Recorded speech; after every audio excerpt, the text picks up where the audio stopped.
З виходом флагманів від топових брендів, звичайно, зростає цікавість до них, але ще більшу увагу користувачів, як на мене, звертають минулорічні флагмани, бо вони стають ще дешевшими і ціни стають дуже смачними. Топові бренди вже заявляють підтримку на 7 років, то зараз цілком можливо взяти минулорічний флагман і не думати взагалі, чи вистачить його на 3-4 роки. Звичайно, техногігантами у світі смартфонів ви бачили або на прев'ю, або по назві цього відео. Це Apple, Google і Samsung, саме їх ми і будемо порівнювати.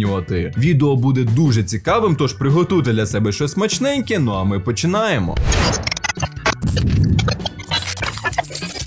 Як ми всі знаємо, минулорічними флагманами були тоді iPhone 15 Pro, Google Pixel 8 Pro та Samsung Galaxy S24 Ultra. Всі вони круті по-своєму, я всі ці смартфони тримав у руці і можу сміливо розповісти не тільки характеристики та якісь цифри, але й емоції та відчуття від цих трубок. Спочатку, я думаю, щоб не тягнути час, давайте одразу зайдемо на є-каталог і порівняємо всі ці смартфони напряму. Додамо всі згадані смартфони, але ще на додачу додамо Google Pixel 9 Pro і зараз розповім чому. Справа в тому, що якщо ми зайдемо у порівняння, то одразу видно, чого ми можемо сміливо прибрати Google Pixel 8 Pro і на його місце залишити 9 Pro. Це ціна. У нас Pixel, навіть цьогорічний флагман, якось дуже швидко впав у ціні, адже він коштує плюс-мінус так само, як його і минулорічні конкуренти. Google Pixel 8 Pro я приберу і залишимо цю трійку. Якщо ми спустимося до самого низу, то можна побачити динаміку ціни. Як бачимо, Pixel в середньому дешевше за інших двох. Я про всяк залишу посилання на це порівняння в описі під цим відео, можете потім детальніше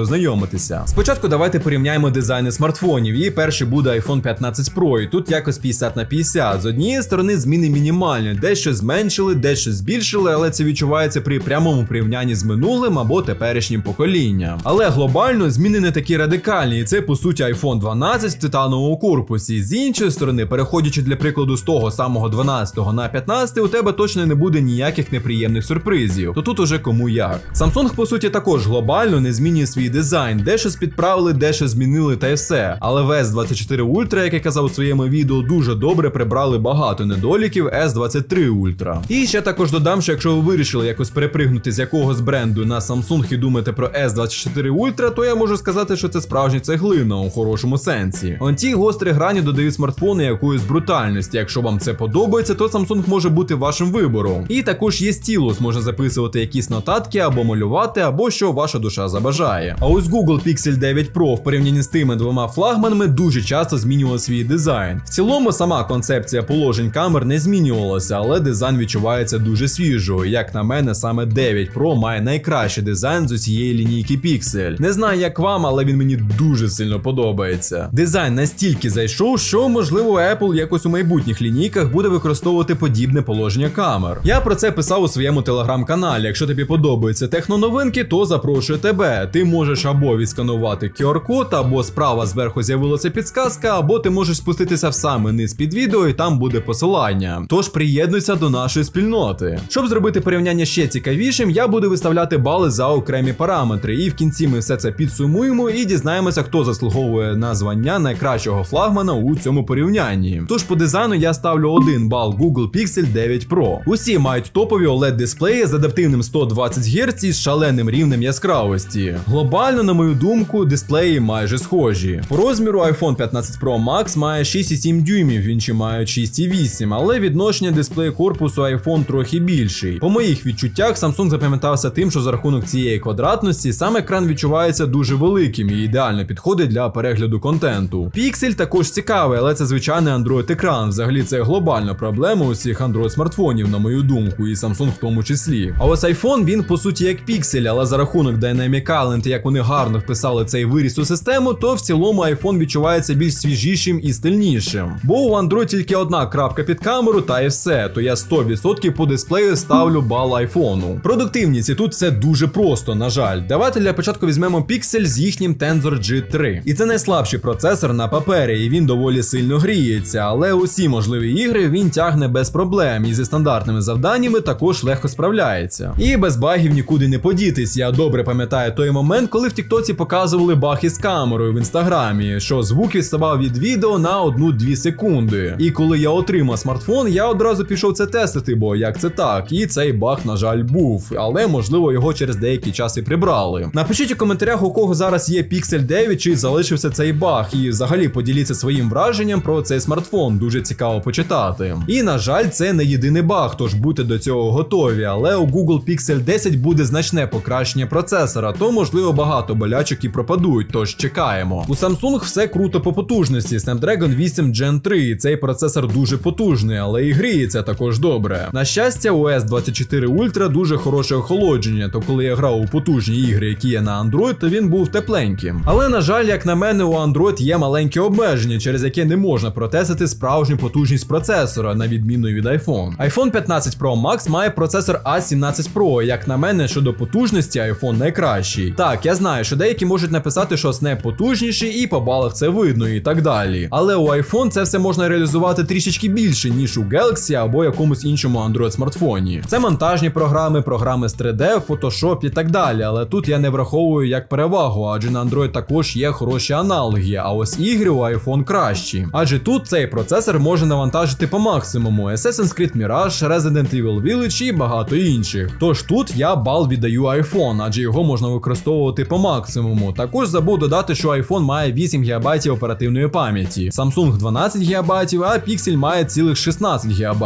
Але всі ці смартфони будуть підтримуватися 7 років і також мають ще й можливості, тільки у iPhone він трохи ламаний. Якщо хочеш підтримати мій канал, тисни кнопку спонсорувати, це допоможе мені у створенні більш крутих відео і розпакувань для тебе. А ще спонсори отримують доступи до бонусів, такі як ексклюзивні дописи, ранні доступи до відео, персональні відповіді і ще трішечки магії за лаштунками каналу. Підтримай і стань частиною нашої YouTube команди. З камерами тут кому як. iPhone 15 Pro Max зробив ставку на покращений сенсор на 48 мегапікселів і телеоб'єктив з 5-кратним зумом, стабільні якісні фото, крутий HDR і деталізація на висоті. Відео знімає, як на мене, поки найкраще, але Samsung S24 Ultra не відстає. Сенсор на 200 мегапікселів, нові алгоритми, шикарний портретний режим і відео у 8К. Це вже майже напівпрофесійна камера, і дійсно Samsung дуже добре зробили, і відео записує вже краще, ніж було раніше. А ось Pixel 9 Pro на 50 мегапікселів, традиційно топ за фотозйомку. Алгоритми Google знову роблять магію, деталізація, баланс білого, шумозаглушення у відео, усе як треба. Якщо коротко, то на мою думку всі три знімають круто, але фішки у кожного свої. І тут вже обирати вам, що для вас важливіше, стабільне відео, оптика чи обробка. Тут по моїх відчуттях нічия, тож рахунок 3-1-2. Щодо автономності, усіх дуже хороші результати. Ємність батареї у iPhone 15 Pro Max 4441 мАч, у Samsung S24 Ultra рівно 5000 мАч, золотий стандарт, а у Google Pixel 9 Pro XL 5060 мАч. Всі вони у мене тримали повноцінний робочий день, і іноді навіть 1,5-2 дня. Прям до хвилин я точно не можу сказати, хто довше, а хто менше. Це треба переглядати ті відео, де люди тестують батарейку, я бачу в Ютубі таке роблять доволі цікаво. Що саме круте, у всіх USB Type-C, тож якщо ви надумаєте купити всі ці три смартфони, то ви можете заряджати все з одного дроту, що дуже круто. Але зарядка у них дуже сильно відрізняється, iPhone заряджається найповільніше, всього 20 Вт. За 30 хвилин можна зарядитись десь на 50%. Бездротовою ще повільніше, адже там 15 Вт. Google Pixel заряджається трохи швидше, тут вже 37 Вт, і за 30 хвилин можна зарядитись на 70%. Бездротова зарядка тут найкраща із трьох, на 23 Вт.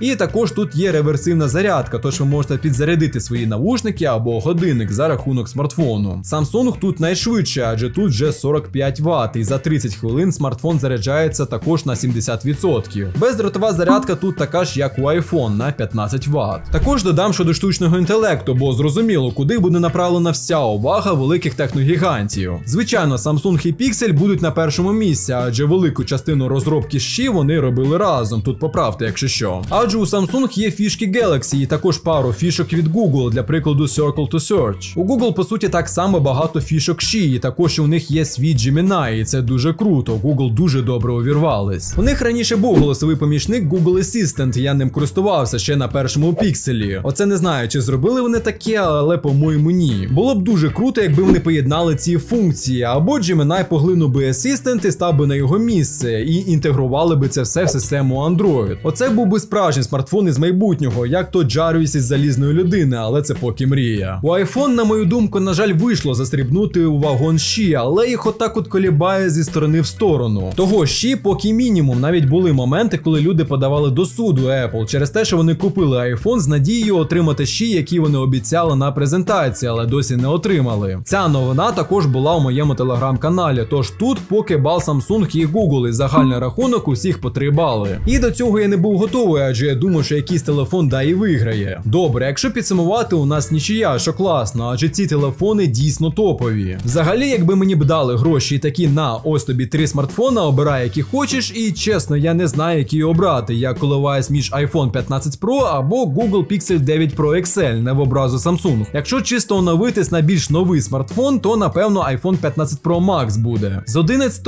на 15 Pro доволі непогано. Pixel би також взяв, у мене був самий перший Pixel, і в мене залишилися приємні враження, і в 9 Pro XL за недовгий час також. Samsung залишу на 3-му місці, але він також класний і в деяких місцях здивував. Якщо коротко, хочеш топові ігри, відео, екосистему, це буде iPhone 15 Pro Max. Хочеш максимум функцій, класний зум, найяскравіший дисплей і стилус, Samsung Galaxy S24 Ultra. Хочеш магію штучного інтелекту, фото без зусиль і свіжий Android, то Google Pixel 9 Pro XL. Друзі, сподіваюся, цим відео я трішечки допоміг вам розібратися. Якщо вам потрібно трішечки більше деталей про конкретний із цих смартфонів, то всі посилання будуть в описі під цим відео, можете їх переглянути. І якщо вам сподобалося це відео, не забудьте підтримати його лайком і також підписку на цей канал. Залишилося зовсім трохи до 2000 підписників. І зараз перед вами висвітлилося 2 запропонованих відео. Ось тут зліва або справа. Я впевнений, вони дуже цікаві та корисні, тож тиця, які тобі до вподоби. А з вами весь цей час був Андрій. Бережіть себе і до зустрічі у наступному відео.